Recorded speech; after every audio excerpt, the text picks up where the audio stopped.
dirty work will be done by this, whoever becomes Congress president.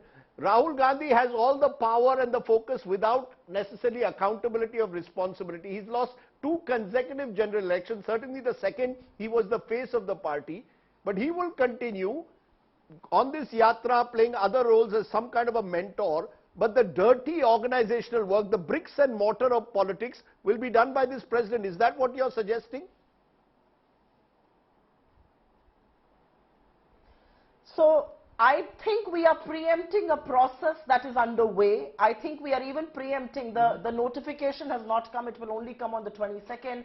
The nominations will be done, and then we will see who's putting in their hat in the ring and who's not. So I'm not going to preempt any of these assumptions, but I want to raise 2 important points to an assumption that you made here. You use the word chamchagiri and psychophancy because people are pointing, passing resolutions. Why can I not turn around and ask, maybe this is the aspiration of an average Congress worker?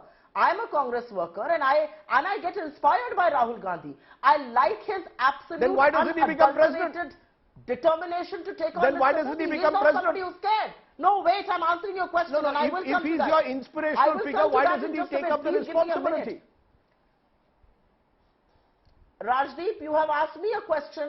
Be rest assured, I'm not going to run away from it. I will answer your question. So first of all, I think it is very unfair for you to call these resolutions psychophancy and chamchagiri. Maybe this is what an average Congress person feels. This is their aspiration, including mine.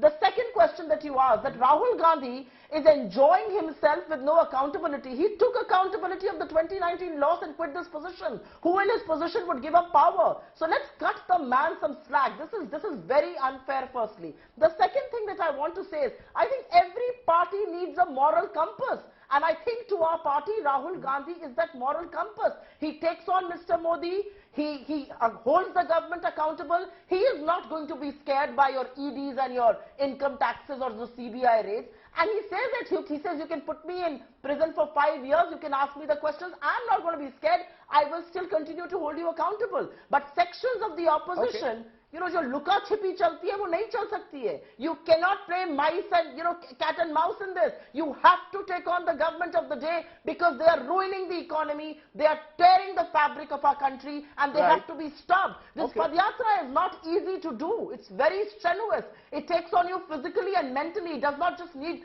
somebody to be physically fit to do it. You have to be absolutely resolute to Jodo Bharat, and which is why he is doing this. I think it's very unfair commentary on him. Okay, but there will be eventually also a feeling, Sanjay Jha, as to kaun banega Pradhan Mantri. The face, you see, partly because of television, elections in India have become presidential-like. You've got Mr. Modi there, and then who becomes the opposition's face or the Congress's face?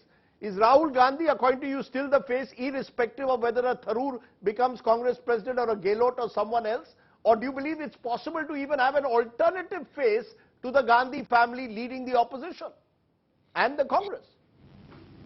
No, Rajdeep, let me tell you, it is pretty extraordinary and that the Congress is actually going ahead potentially without the Gandhis running for the Congress president. I think that's a big step. It's a pretty spectacular shift from a party that has been largely fossilized in the past. So let's give them brownie points and full credit for pushing the boundaries here, Rajdeep.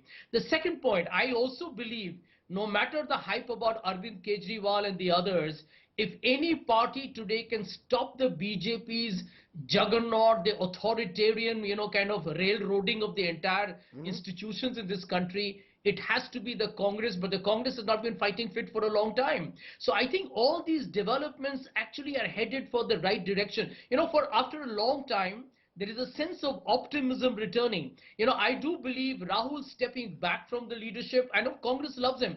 Supriya is so right, Rajdeep, when she says that today if Rahul Gandhi were to stand for the Congress president, it's a no-brainer that it's a deal done.